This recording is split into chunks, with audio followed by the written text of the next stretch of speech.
You're listening to AI PRISM from Seoul Economic Daily. Seoul's most expensive districts just turned negative for the first time in over 3 months. At the same time, Seoul's financial regulator just made it harder for one-house owners to get a Jeonse loan on a home they don't live in. But if you're buying a place to actually live in and rebuild, your loan ceiling may have just gone up. It's Friday, August 14th. Let's look at what's happening in Korea's property market.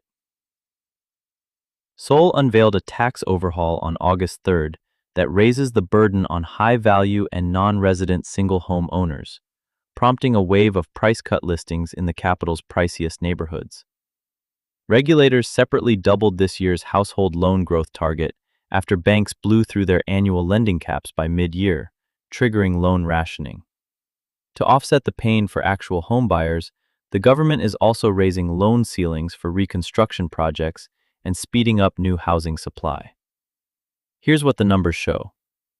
Seocho's apartment price index fell 0.04% for the week of August 10th, its first decline in 16 weeks, while Gangnam dropped 0.02% after 14 weeks of gains.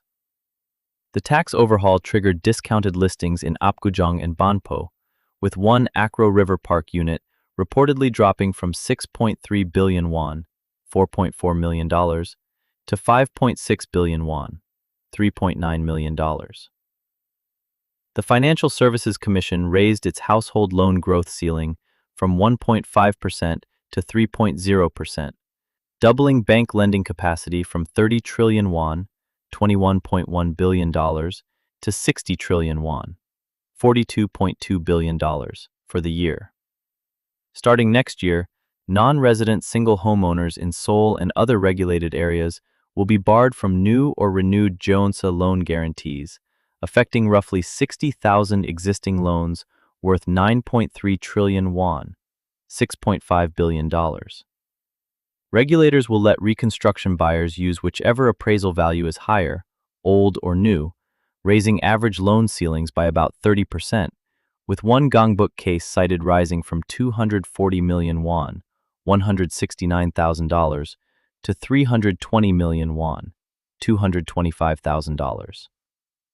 The government's new supply plan adds 27,000 units at 3 sites, plus a fast-track model, cutting the site-to-groundbreaking timeline from 68 months to 37 months. So what does this mean for buyers weighing a purchase this year?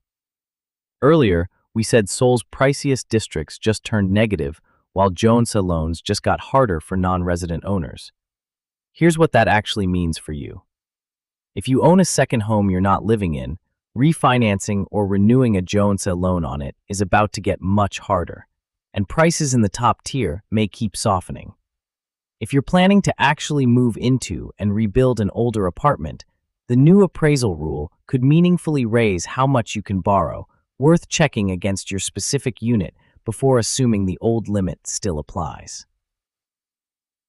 And the broader supply push means more competition for buyers is coming, but with a multi-year lag, so it won't ease near-term price pressure in central Seoul.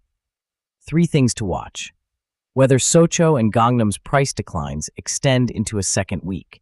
The 2026 Jeonse loan guarantee rule taking effect for non-resident single homeowners, and progress on the 3 new public housing sites and the fast-track construction model. That's today's AI PRISM, Real Estate. This episode was produced with AI assistance based on Seoul Economic Daily reporting and reviewed by a human editor. AI PRISM is a WAN-IFRA award-winning series. We'll be back tomorrow. You've been listening to AI PRISM from Seoul Economic Daily.